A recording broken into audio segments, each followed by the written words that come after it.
Hello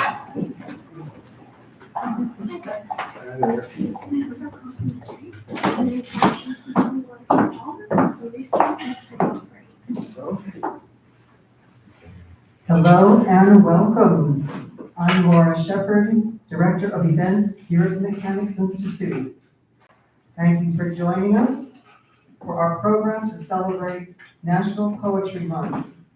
We are delighted to welcome back two esteemed poets, Henri Coles, author of a new poetry collection, Gravity and Center, Selected Sonnets 1994 to 2022, and Brenda Hillman, author of her recent collection of poems, In a Few Minutes Before Later.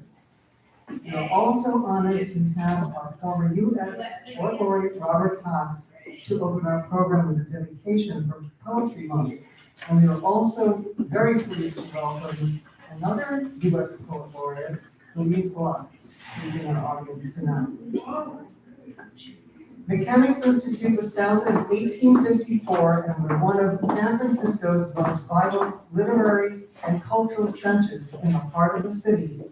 We feature our general interest library, an international chess club, ongoing author and literary programs, and of course on Friday, our cinema film series. So please visit our website at mnlibrary.org. After our talk, we'll engage you, our audience, with Q&A. We also have books for sale, and our guests will be signing their books afterwards. So tonight, along with National Poetry Month, we also celebrate Earth Day.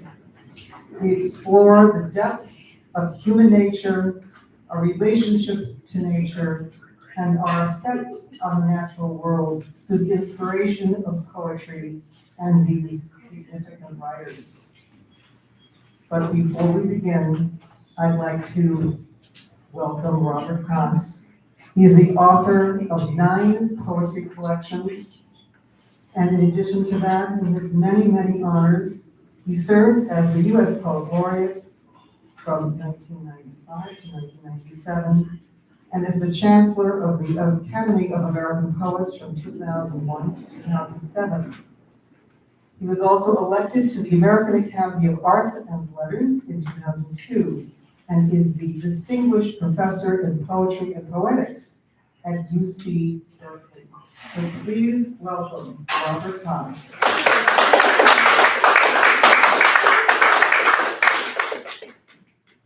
Thank you very much. So I'm very happy to be here to hear Henri and Brenda read 2 poets that I love. Only one of next to me. And so I happened to be there at the birth of National Poetry Month. A sort of moribund, can you hear me?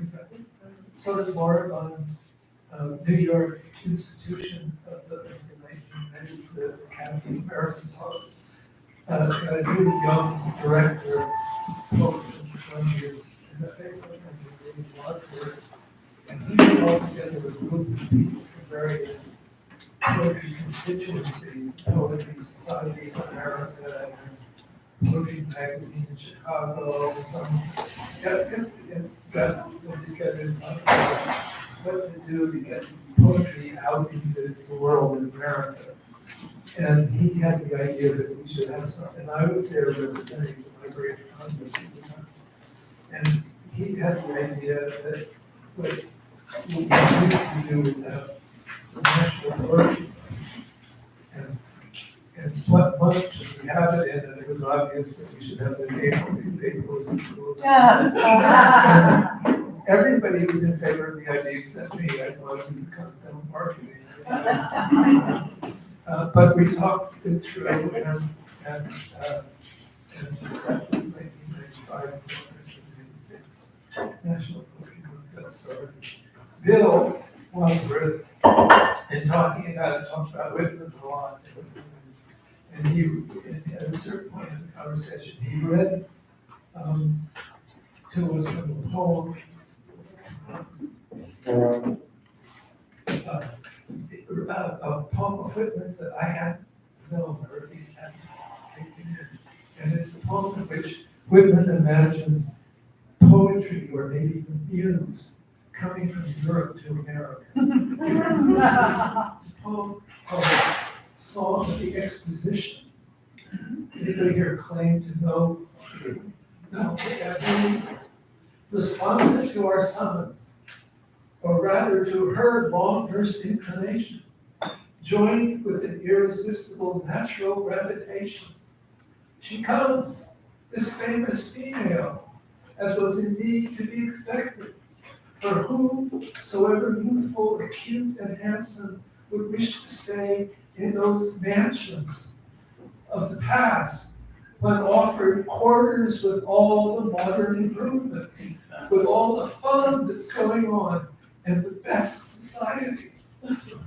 I'm going to skip something to get to the end.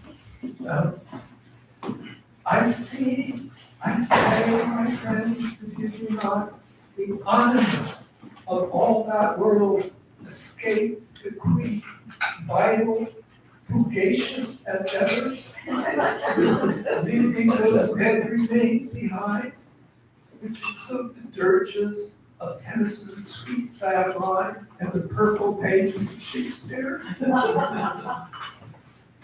And now, in this spot, approaching, filling, and I can hear what maybe you do not, a terrible aesthetical commotion, with howling, desperate gulps of giving more flower and bower, with sonnets to Matilda's eyebrows, quite frantic, with gushing sentimental reading, circles turned to ice or stone, with many a squeak in choice metrics, from Boston, New York, Philadelphia, London, San Francisco. As she, the illustrious emigre, having is true to her day, although the same, change, journey considerable, making directly for this rendezvous, vigorously clearing a path for herself, striding through the confusion, by thud of machinery and shrill steam whistles undismayed, bluffed not a bit by drain pipes, gasometers, artificial fertilizers, smiling complete with palpable intent to stay. She's here, installed amid our kitchenware. So that's Walt Whitman's Poetry Day, and we get to hear the muse installed among our kitchenware with both Henri and Brenda very soon. Thank you.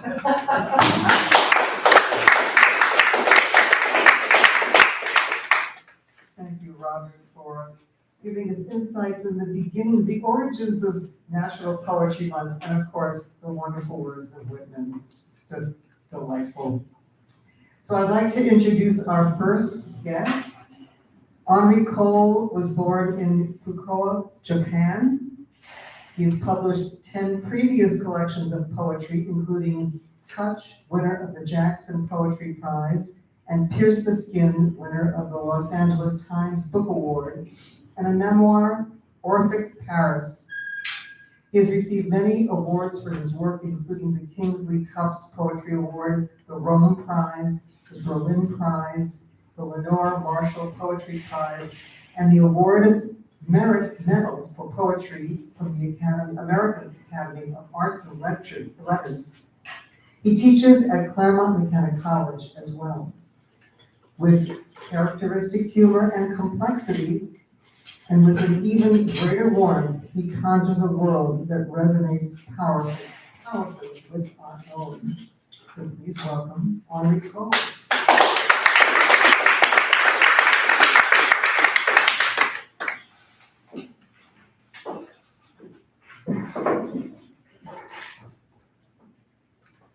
I'm happy to be here. Every month is Poetry Month. Every day is Poetry Day. It's at the center of your mind as it is for me. I thought I would read from this new collection that came out a couple weeks ago. Everything in the book is what I call a three-verse sonnet, and can you hear me? And my thinking was, in assembling the book, was that though my three-verse sonnets rhyme and don't have pentameter, they have, what I think of as the real virtues of the sonnet form, which is these sort of fractures and leaps and resolutions that the sort of thinking of the sonnet enables. So all of my poems take about all of the poems in this book take about 1 minute to read. They're little like potato chips. All right, before you begin, just hold up the microphone. I'm sorry, I asked to do it this way. I didn't want to hold the mic. Use my face. So I think I'm going to begin with this poem called The Hare. H-A-R-E. This poem records a moment in which I see the body of my father for the last time.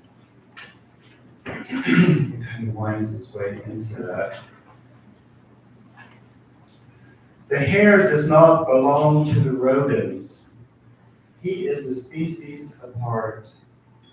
Holding him firmly against my chest, kissing his long white ears, tasting earth on his fur and breath, I am plunged into that white sustenance again, where a long fathomless calm emerges like a love that is futureless but binding for a body on a gurney submerged in bright light, as an orchard is submerged in lava, while the hand of my brother, my companion in nothingness, strokes our father, but no power in the air touches us, as one touches those one loves, as I stroke a hair trembling in a box of straw.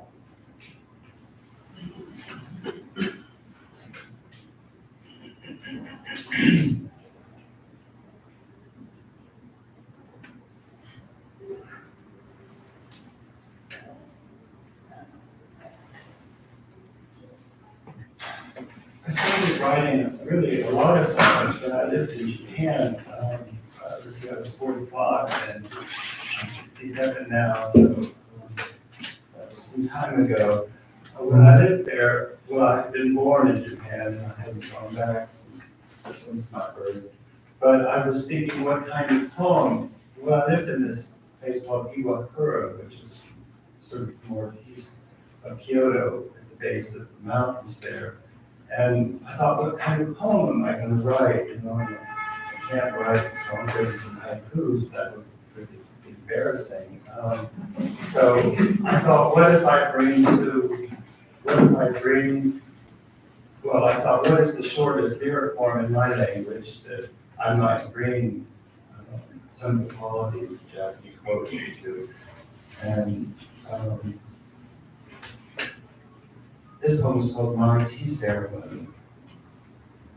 I took a course in tea ceremony, and it was really the way that I got into Japanese homes to make friends.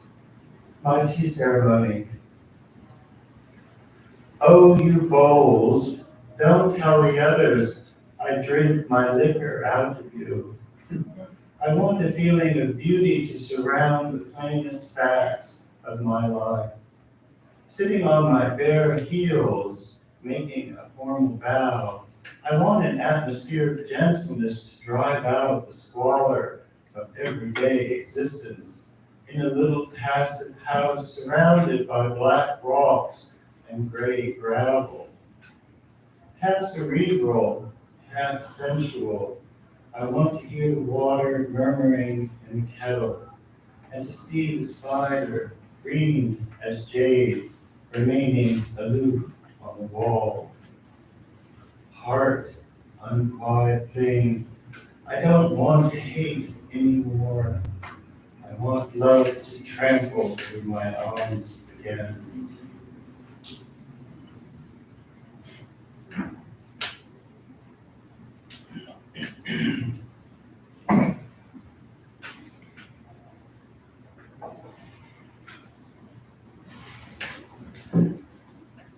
Well, I guess this is another father poem called Oil and Steel. My father grew up in the sandhills of North Carolina, and this is sort of includes a little character portrait of him. My father lived in a dirty dish mausoleum, watching a portable black and white television, reading the Encyclopedia Britannica, which he preferred to modern fiction. One by one, his schnauzers died of liver disease, except the one that guarded his corpse, found holding a tumbler of Bushmills. Dead is dead, he would say, an anti-preacher. I took a plaid shirt from the bedroom closet and some motor oil, my inheritance.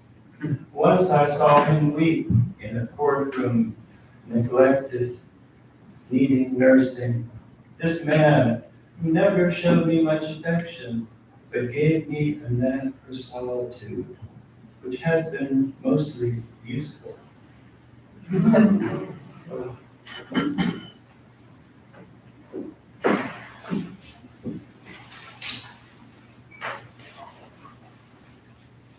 get thirsty?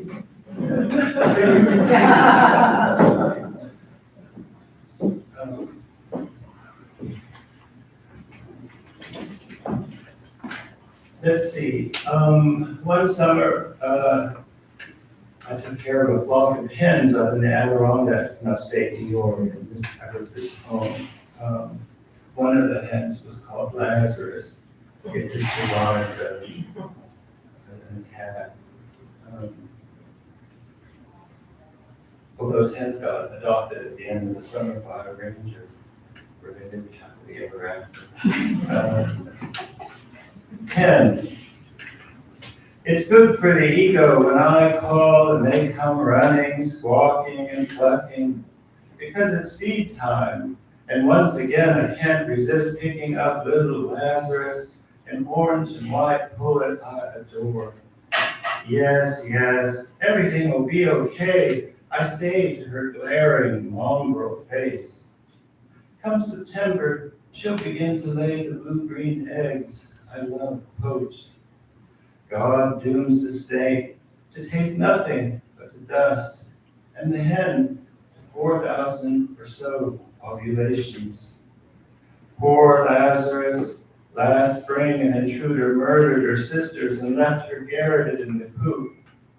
There's a way the wounded light up a dark, rectangular space. Suffering becomes the universal theme. Too soft and you'll be squeezed. Too hard and you'll be broken. Even a hen knows this, posing on a manure pile, her body a stab of gold.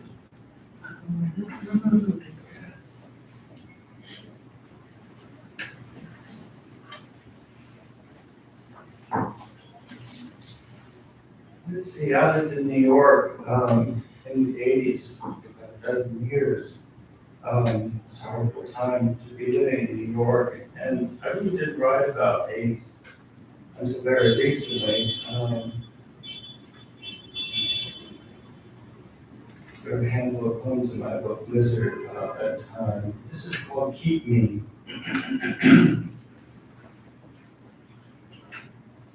I found a necktie on the street, a handmade silk tie from an Italian designer.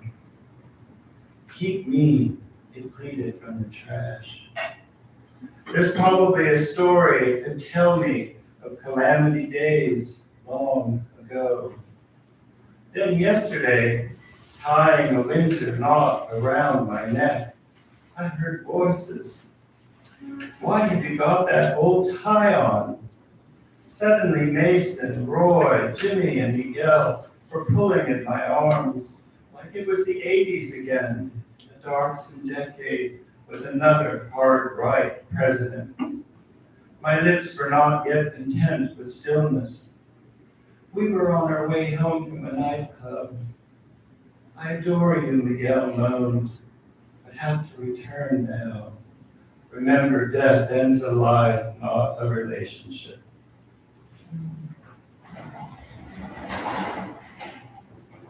Let's see, I'll read a couple new ones. And, it's such an honor to be on the program, and we thank you for doing this.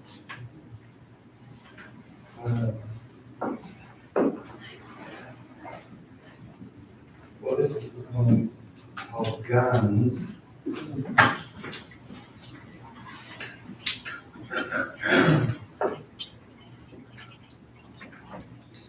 Stick in the mud, old fart. What are you doing to get the guns off the street? I'm not here to pick on anyone, but now that they have shot Yossi, the ground I meet in Hingham, and his shiny pink meat truck is for sale, I feel desolate. A gun is a vengeful machine exacting a price. A gun rejects stillness, it wants to get off. A man can be vain, almost like a god, but inside him is a carp biting the muck of a lake. A man who speaks too softly gets hit with a big stick and looks along behind. The gun is minute for it. Still a week of kindness is greater. Run, hide, evacuate, don't fire, duck, take cover. At Yossi's ceremony, his family put a gold cloth on his face. Self-reliant, autonomous, tough, he lay in shroud of silk.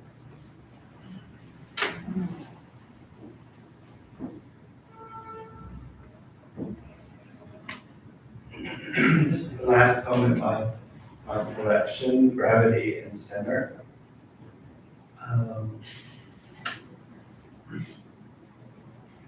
It's called Sow with Piglets.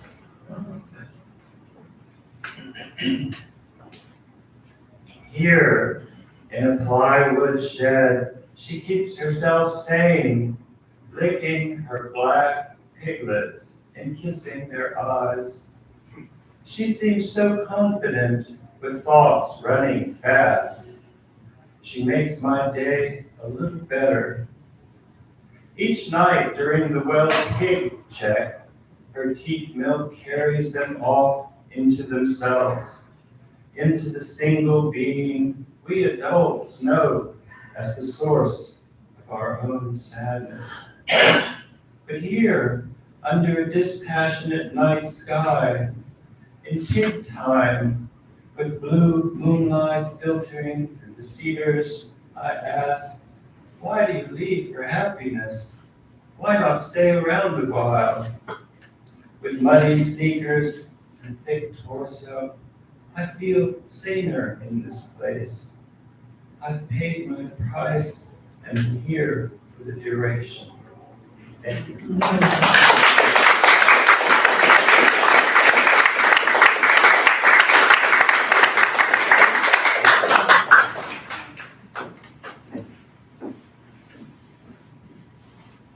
That was Thank you, Ari, for your candid and sharp-edged contemporary sonnets. Beautiful. All right, our next guest, Brenda Hillman, is an activist, writer, editor, and teacher.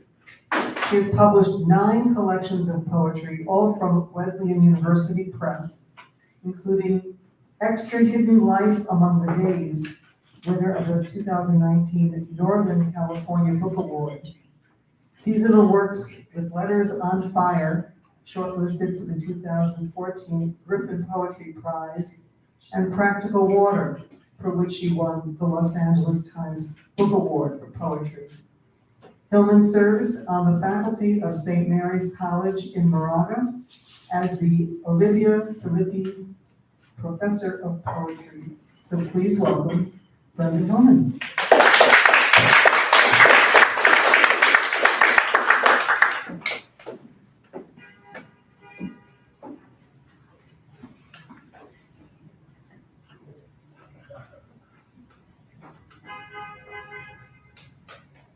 Hello, everyone. Thank you so much for coming. Thanks to Mechanics Institute and everyone who made this event possible. Thanks to Henri for the exquisite poems. There's so much to think about and share with you in this time of complex. I was thinking mostly about the warriors and the giants as we came over on the farm. But I thought I'd start with a poem that's 50 years old from my book, White Dress, which Liz Glick actually helped me make an order to this book. So I wanted to start with 3 poems that have to do with the beginnings of the day, dawn, and this sort of experience of non-being that we have when we wake up. Oh God, for my mother. One morning you wake and it's gone from you. Fear, the daily inheritance, the blankness drawing you tenderly up. Everything around the bed is left alone, so you are quite powerful and do not move. This one day you're free of it. The wands of the elm have swept it away. Fear that made the ice go black, that made the flags freeze in their lurches like puppets with a guiding hand. That which made you dance to suffer, that made the world hurt to have you wake is left. Fear that brought the toys so lately into this life, toys which till today pry open the brains. So courage today will be a lack. All morning, when you consider the assault of water, pain, shorthands, the crashing traffic, you will say, I can't. Just that. From one old innocence to another, courage will say that. You won't. This is from Right Existence, and it's I wrote a collection of a series of poems in Right Existence called 12 Dawns. I was thinking about this audible. Okay. Every life. So this is from 12 Dawns. And right before daybreak, a little owl returned. 2 small solid O's like napkin holders. Then the briefer, brighter O's of another bird of prey, not a victim, came across the field to welcome her. Dawn has 4 stages. In the 3rd, everything chooses how much more it will become. Until then, the door is the same color as the hinge. Poems fit into other poems. Every life fits into every life, bright into dark, not deciding.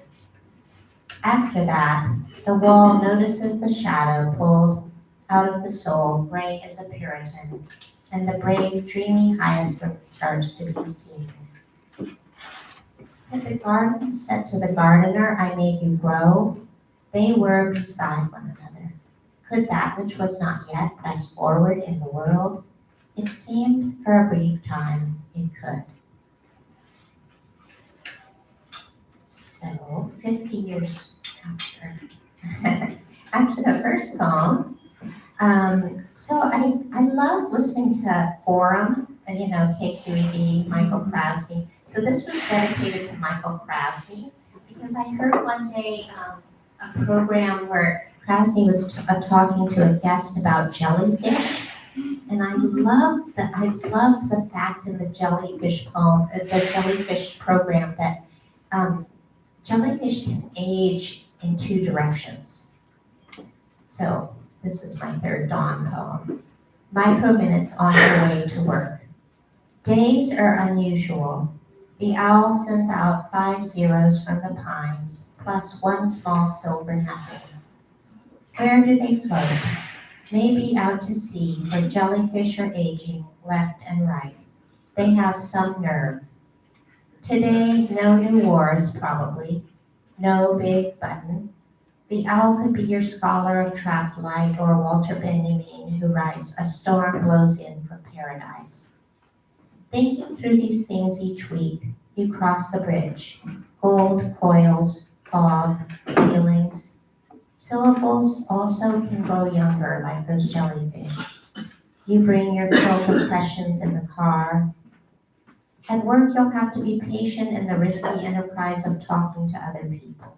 So little progress in this since the Pleistocene. Most of those are calm when traveling. Silver nothing moving right and left. Day releasing the caged stars. One thought mixed with no thought, packed with light.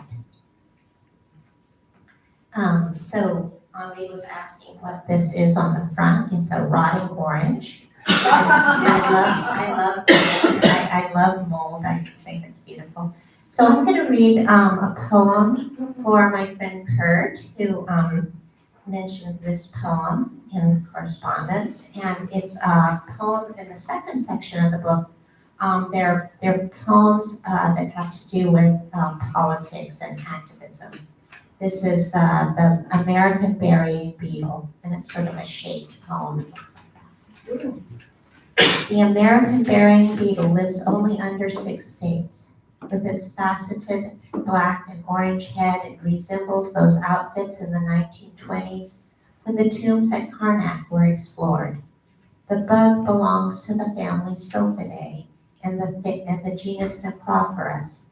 And during this awful year when humans are upset, the American burying beetle goes on at the brink of extinction, costing the oil and gas industry millions of dollars, while it carries the bodies of dead creatures underground to lay its eggs on the corpses, lurching and arching its femurs and its tarsi and its geometrical bright parts, to farm the rotting flesh for its larvae to feast on, and when they are ready to fly off from. What a wonder that so much exists with no guile, that existence itself has no rival, and goes on as the thing most steadily hoped for. When I feel desperate about humans, I think of this worker under the 6 states remaking the dead. And I thought since it's National Poetry Month, I would read 2 poems for sort of writers who are having trouble. That's all writers, actually. I'm reading this for Louise, not that she's having trouble, but I'm dedicating it to her because she asked me to read it. It's from this book that has lichen all over the front.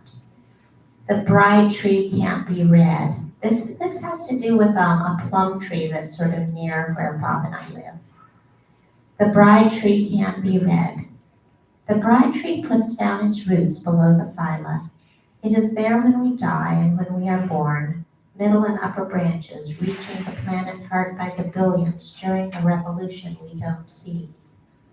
Quarks and leptons are cooling on their infant stems, spinning the spinning brain of matter, fled to electrical dark water, species with names the tree can hold in the shale shade brought by the ambulance of art. No one but you knows what occurred in the dress you wore in the dream of atonement. The displaced tree in the dream you wore, a suffering endurable only once, edges that sought release from envy to a more endurable loss, a form to be walked past that has outworn the shame of time, its colors sprung through description above a blaze of rhizomes, spreading in an arable mat that mostly isn't simple, but is calm and free.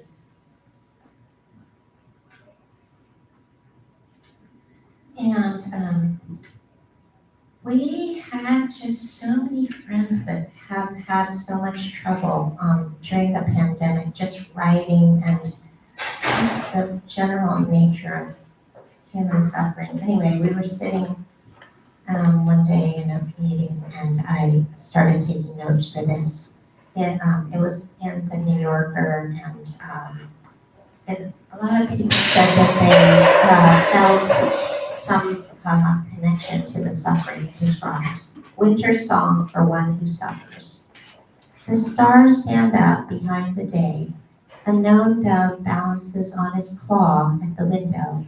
A cosmic incident of darkness has begun, and a mild excess of beauty will be offered to the dead, which they will eat. On a hill, the wise man serves the people. Your thought splits in half when he speaks of the old revolts, the return of apocalypse, motive and advancement. A soul can crouch a long time when the heart expands to reach its edges. What is missing past the glitter of the harvest? Friend, you chose to live. How? You did. So many choices, not just two, encrypted behind the mystery of the sun. Then the herd was set aside, indeterminate chaos called in by love. I'm going to read two more poems. Henri read a poem with guns in it, and I'm going to read a piece of prose, or I call it an essay, but it's a sort of a prose poem. So it explains what this is about, but I am so upset about the gun violence. And last time I was in this room, we was to celebrate an anthology called From Bullets into Bells, that's against gun violence. And this poem is in that anthology. The family sells the family sells the family gun. I only held it once, but thought about it often as you think about those times when your life had stood both loaded and unloaded. One brother knew of its existence, having seen it where it languished in the famed green storage unit from which it had been transferred to the bank box, but we never knew quite when. Information our father had, and something he was squeamish about and proud of at the same time, the way Protestants are about genitals. We believed it was a Luger, maybe taken from a soldier in the war our father trained for, but didn't ever get to because he was wounded in the knee. Sustained is the word they use. Sustained a wound in infantry maneuvers before his men were mostly killed after D-Day. When his ashes in the desert grave were lying, we took the weapon from the bank box. I put it quickly in my handbag to get it past the teller. The holster was smoothest leather, brown and heavy, the yawning L shape of the Luger. Google says Georg Luger, designed in 1898. The holster smooth as the jackets of German soldiers. And what had they done to make the cowhide smooth like that? And what had they done to the cow? We thought of burying it in the desert, but if you Google burying a firearm, it changes quickly to a search for buying a firearm. You can also look up how to load a semi-automatic weapon on YouTube, for a white man with big hands and a wedding band shows you how to check for rounds in what order and tells you how to handle it with your dominant hand. We couldn't take it to the cops, even in my handbag, though Arizona is open carry. And you can take it anywhere in public, but the cops can shoot you if you take your gun to their station. One young Tucson cop named Matt agreed to come to us and check the magazine and said it was unloaded, looked upon us with excruciating mild pity, said this relic had to be worth some money and stroked it the way some boys do. I couldn't tell what the brothers were thinking. It felt like tragedy, but reversible. Our father's ghost stood like tall working summer, like Hamlet's father's ghost, appearing only in the day and good-naturedly telling people not to do the killing, but still trying to control the actions of the play. You can think about ghosts and word weapons nonstop. Let's just take a shot at it. She was going great guns. He loved her but couldn't quite pull the trigger. Better to just bite the bullet, kill an hour or two. And for some reason, maybe sorrow for our father's power, lack of power, I felt a twinge when my brother whisked the tiny heavy out of there. My life had stood a secret, little, hiddenly shameful, semi-automatic firearm, and when at night our good day done, I guard my master's head. My younger brother sold her for $600 at a Tucson gun shop, one of those outfits where the master paces behind the counter offering advice on collecting and is so proud of his stash. It was a Tuesday, I think, a Tuesday inside history where America is lost and what should we do with the cash? And I will close with a love poem to Bob. I have a series of poems at the end of this collection, the Moldy Orange collection, and it's about the wildfires. And so I'll read a short one. During an enchantment in the life. Do you love a person absolutely? Tell them now. In the half unwieldy life you made under the Hylian sky, while the dead drank from zigzag pools nearby, if they saved you in your wild incapacities, in timing of the world's harm, in a little pettiness in your own heart, while others took your madrigals in shreds to a tribunal, when others said you should feel grateful to be minimally adequate for the world's triple exposure or some tired committee. The ones who love us, how do they break through our defenses? We're tired today, come back later. Their baffled voices melting our wax walls with a candle. The ones who understand what being is, the glowing, the broken, the wheels, the brave ones. They have their courage, you have yours. When you meet the one you love, it is so rare. When you meet the one who loves you, it is extremely rare.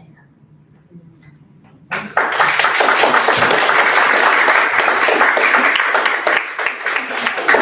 are going to talk and ask each other questions and Thank you, Brenda. Nice, beautiful inside, outside perspective you have spinning around. So we're going to have Henri and Brenda come up to the front, and they're going to clear each other for a minute or two, and then we'll open it up to Q&A with you.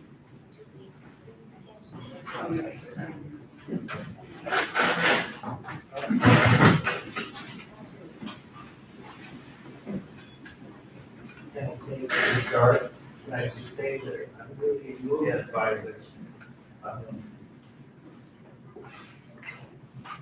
kind of innocent, tender awe and bewilderment, of your point. And it's very touching, very moving.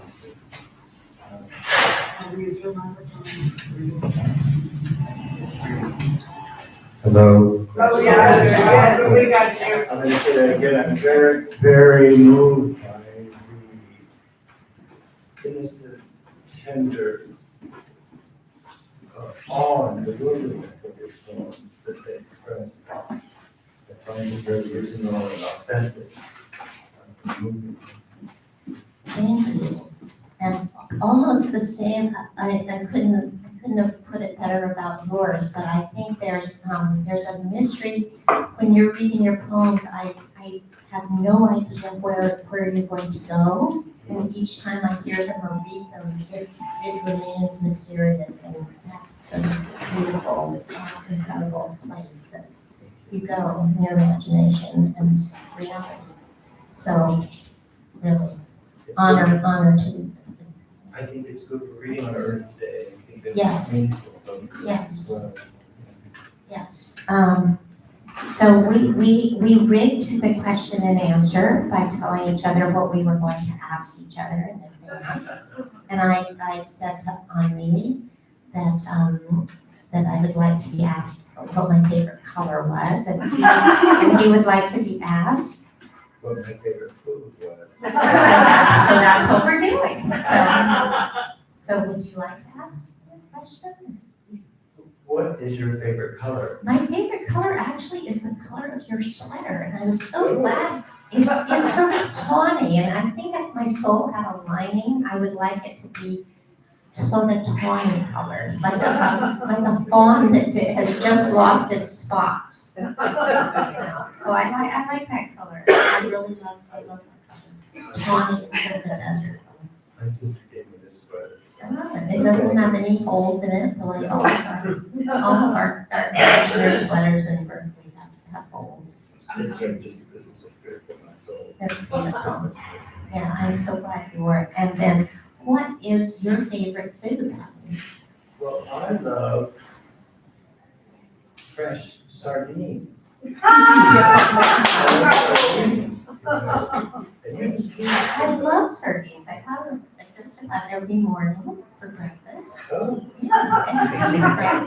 out of the can. And, yeah, the assorted kind, like. Good for your brain. Yes. It's really good for your brain. I don't know if anything's gonna save the brain. But water or oil and sardines or peppers. I just love gets a selection from Andronicus and we just, you know, I just like. So I was so you know, lots of, do you like sardines? Fresh sardines, birds get fresh. What are you doing? In France, they provide that. Or herring, you know, any kind of really strong fish. This fresh sardines, where do you get fresh sardines? Well, they just they're on the menu in France. I don't know where they come from. Where would they come from? Marseille. From Marseille, yeah. That's really good. But they're probably fished out. So can I ask you a question, a sort of teacherly question about the sonnet practice? Because I was just teaching the sonnet. Yes.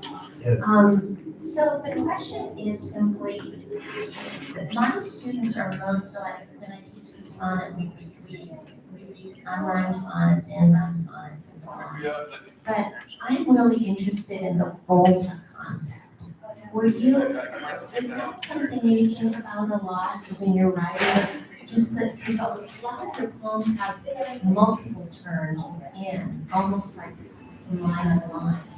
But do you think about the volta, the traditional working? Yes, go ahead. I agree with you. Wow, it seems like maybe the best part. I think I'm kind of more drawn to Italian sonnets, which is to say that there's like one, well, there are actually probably several terms, but to me, the Shakespearean sonnet with three quatrains and couplet is kind of more psychological. You know, it's kind of demands kind of more active recycling. And I think in the Italian sonnet, to me, it's more like a really deep inhale and then an exhale. So there is something really like organic about it for me. But the element of surprise is really important to me. Yeah. There are sometimes several surprises. I don't like the people, you know, and I do anything I can to trick myself out of that. So you're not really going for that one turn moment, but the multiple little folds in the poem. Yes. Well, sometimes I kind of arrive at a kind of aphoristic moment, and I don't know that moment in advance. I kind of discovered that actually in the writing.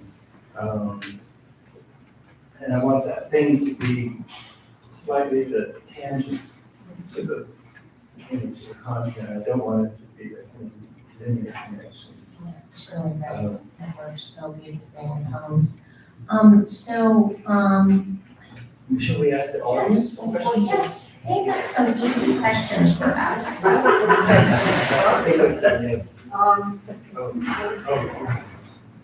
Brenda, when you were constructing or beginning to write the poem, do you visualize, because in your book you have a lot of different shapes and pauses and punctuations and a lot of visual cues that are in the poem itself? Does that come as you're writing, or is it something that you work on afterwards as it evolves?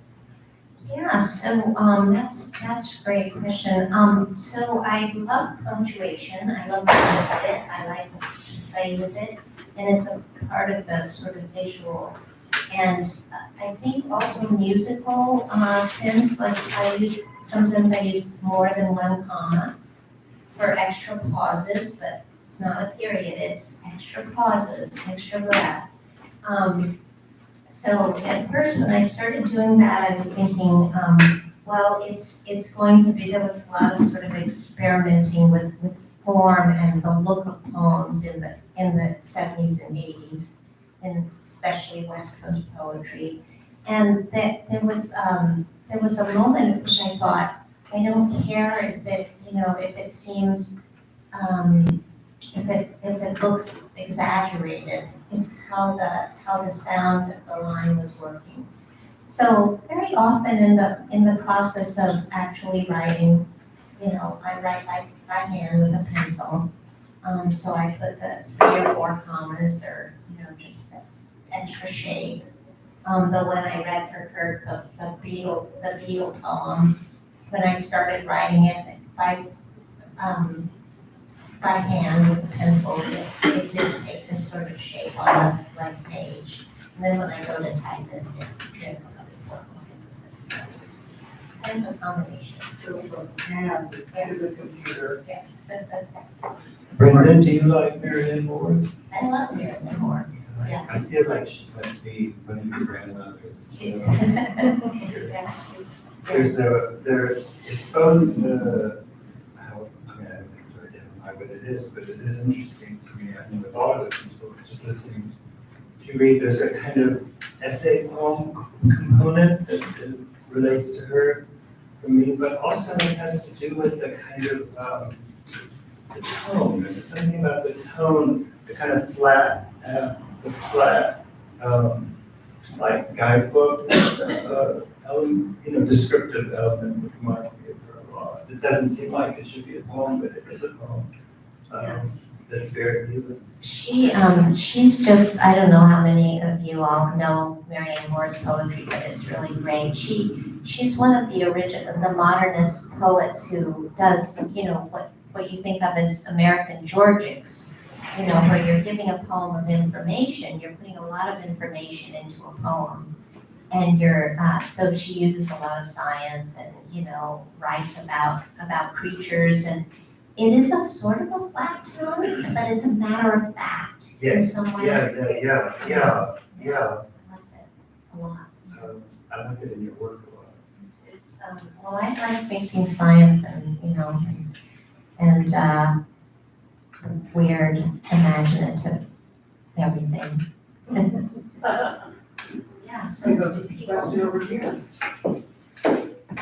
Yeah, Brenda, I'm curious what it's like to hear your work from 50 years ago, and whether you're just in awe of who that poet was. That's a great question, Mark. I wouldn't say in awe. There's a lot you're ashamed of, Really? Well, there's,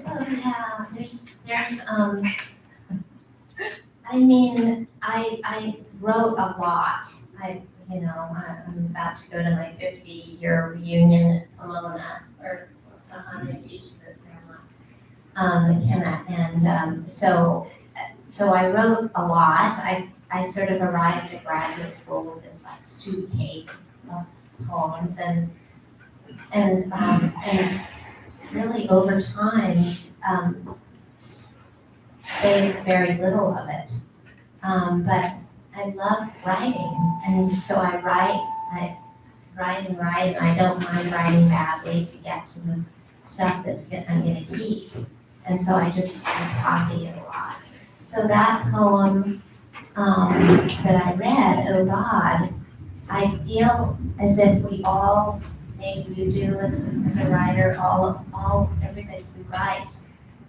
Henri, I don't know if you do, but you're aware of, like, you have your threads, your spiritual threads that you follow through, it's almost like a timeless hound, and you're always on the scent of your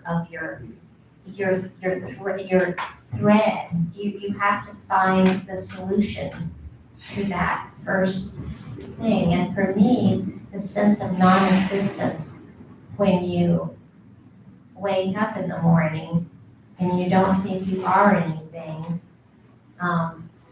has been an inspiration. And I do a lot with trance and hypnotherapy, and it's one of the things I explore in that way. I don't know, Henri, do you have threads that you feel like you've had for 50 years of writing, or? I don't know if I do. I actually don't know if I do.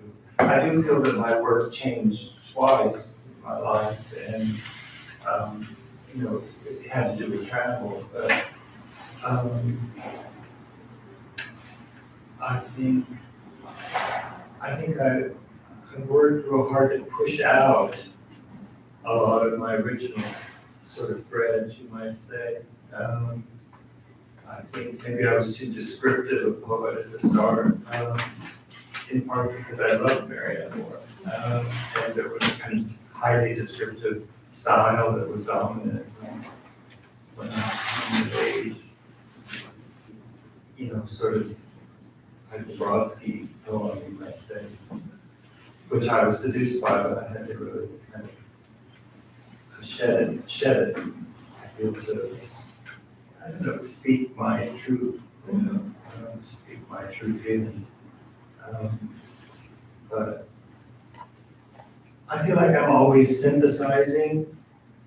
I'm always looking for new information. Maybe that's the best way, but that's part of why I travel. I like new information, and I like sort of being challenged by new information.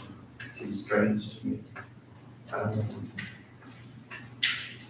I suppose probably those first poems are deep. There's something in me that's still, I think my first poems was trying to understand the way men were living. So probably I'm still trying to do that. That's great, yeah. I love hearing from people, from writers, like what problem in existence they're trying to solve. And I don't mean that like, that you'll solve it, but that why are you here? Whether you believe in some sort of deity or any kind of spiritual, but like, what is your purpose? We were just talking at St. Mary's the other day about virtue, the original concept of virtue having a purpose in life. And what is your given?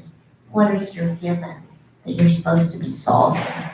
And that's so that, for me, there's been maybe 4 or 5 threads in my poems that I feel like I've supposed to been in charge of solving. Yes, yeah. Well, that makes us sort of like seekers. Seekers. Yeah. And I do feel that I'm seeking something, but I maybe can't quite identify that object. And then something is like going right ahead of you, sprinkling, talcum powder on the scent or something, so that you'll be thrown off and then you have to start again. No, Yeah. I don't know, that's a long way from answering your question, but I am embarrassed by a lot of the early work, but not all of it. Yeah. Does anybody else?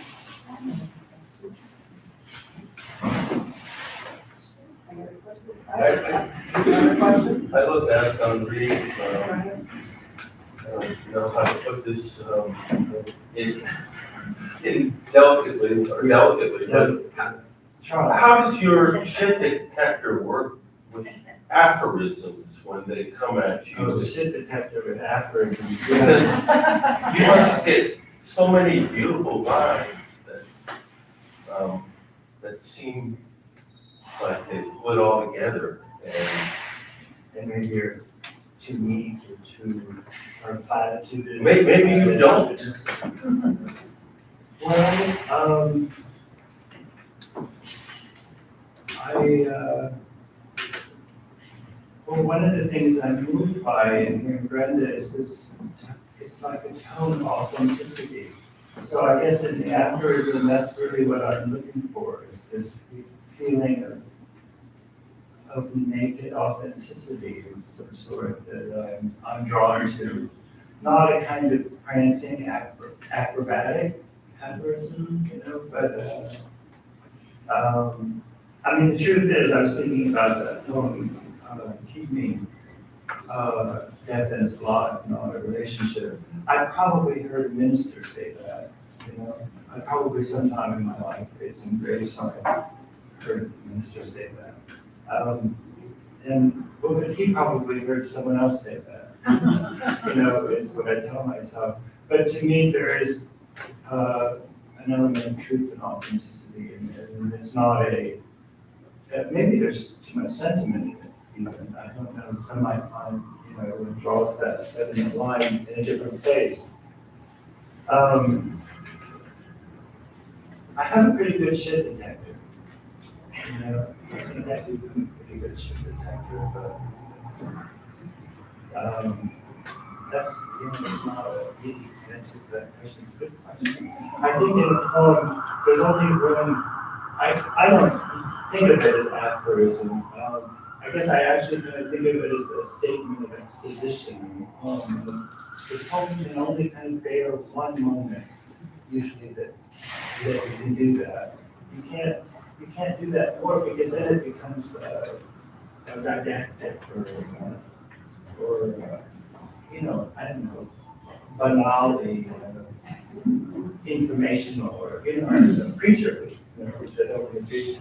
But I think, and you can't always land on that moment either, because that's like one trick pony.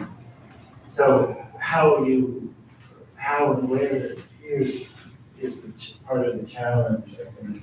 I think that's really well said, because, the other thing is, people turn to poetry for wisdom, but they don't want it to be like the thing that they expected. They want it to be the thing they didn't expect.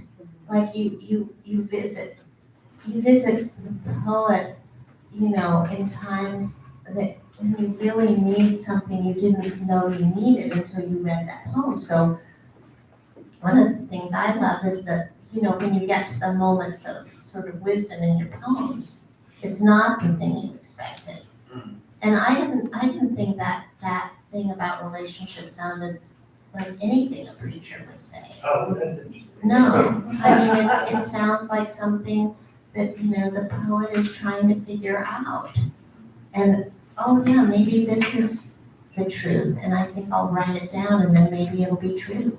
Yes. I Well, think- context can, of course, give me life or give me life to something.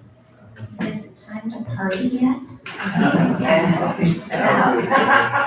just wanted to ask both of you, since you're both teaching, what you have gleaned from your students, and also what messages you feel are really important now to give to the students, so that both giving and receiving being in a teaching relationship. You can comment on that. And the future of poetry, because that's the next generation. Yeah, but we have 30 seconds. You do it first. You go first. My students are largely government, econ, students, teach undergrads, and they're largely studying what they're studying because of parental pressure. And they're almost all, outwardly, they're kind of happy, happy kids, but, in the poetry class, you see the crack in the porcelain, you might say. And, they're kind of desperate for, to have their souls nurtured, you might say, just desperate. And they have immense skill, is my sense. And they have, real life experience, in many cases more than I had when I was their age. But the truth is, very few of my students will be poets, but they are becoming themselves, and they're kind of using poetry to do that. And there's nothing more important for a young person to do. You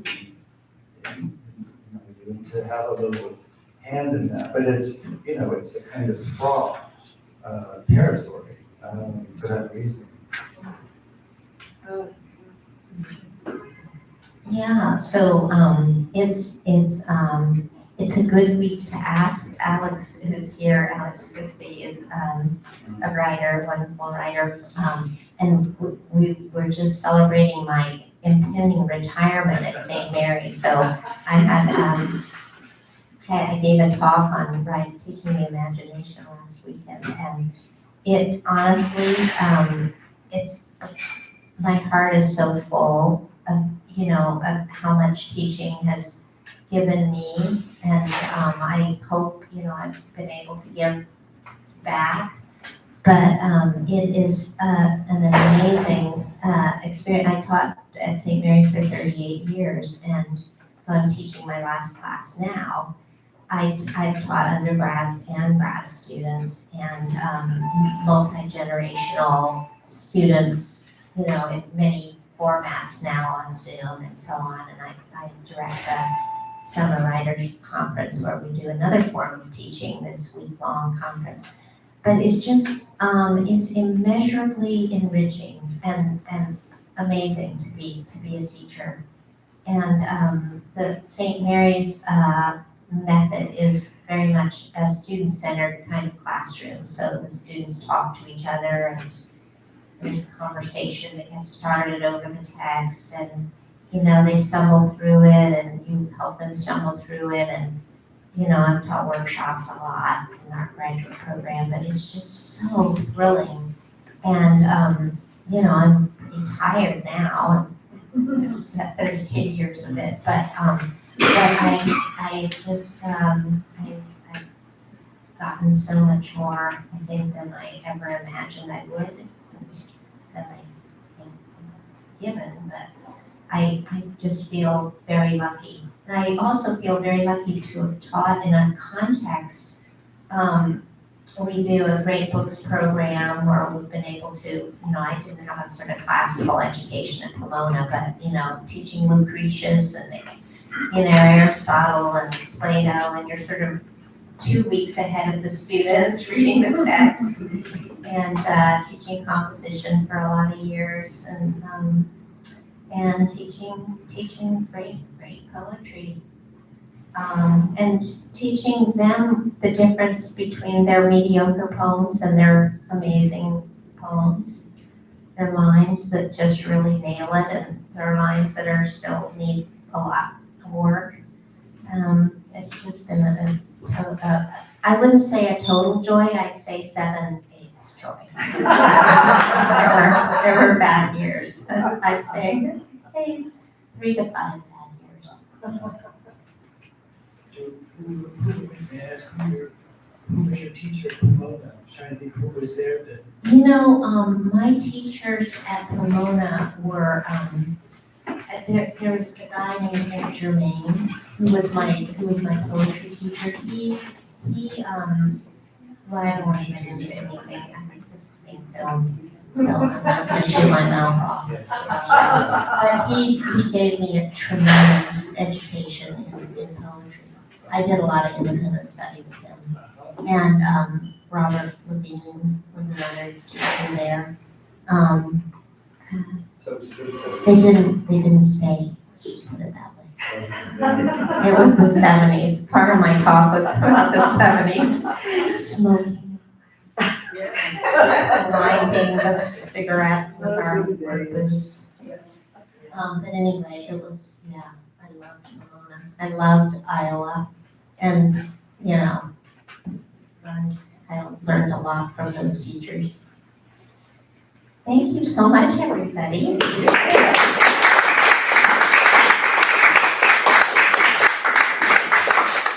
Again, I'd like to thank our 2 wonderful poets.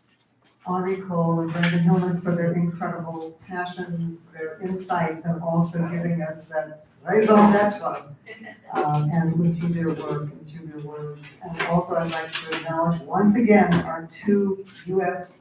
poet laureates in the front row, Robert Haas and Louise Gluck. Thank you very much.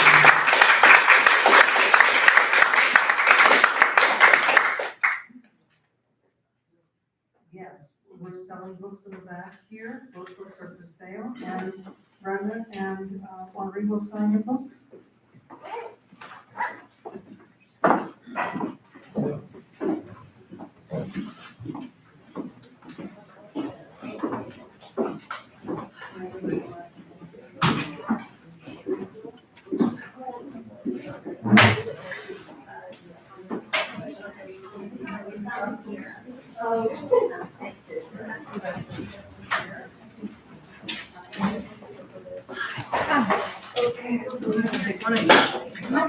Yep. Since I have the opportunity to have them sign, they are here and they're wonderful.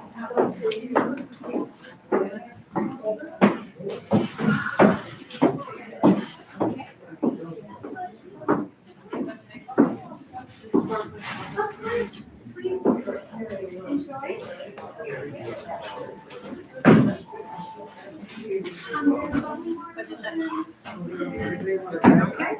Thank you. Will I get a receipt? Who knows? I assume it was Sunday, so you automatically. This is where. Thank you so much.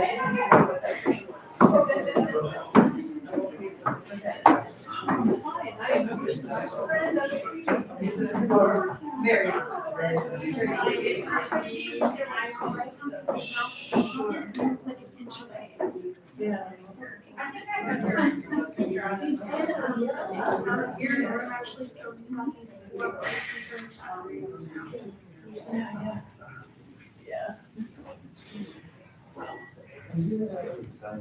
You'll fix it. We'll get there eventually. You'll get it. Have a good night.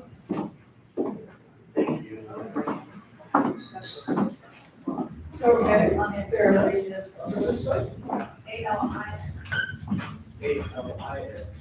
Thank you so much. Oh, that's a pleasure. Would you like a refresh? No, I'm just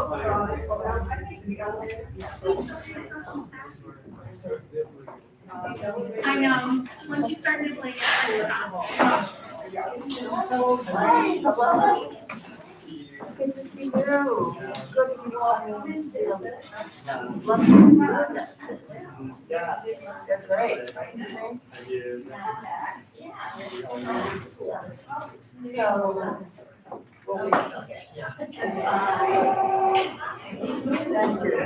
Thanks for coming. And Thank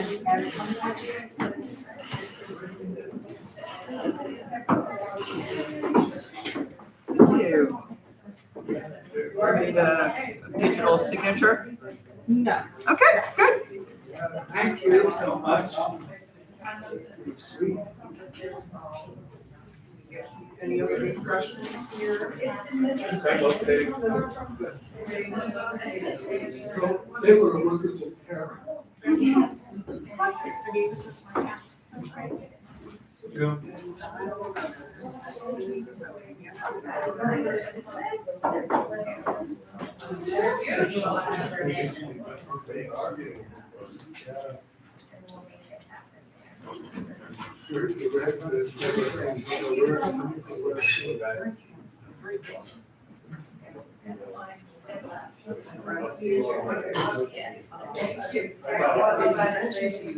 When?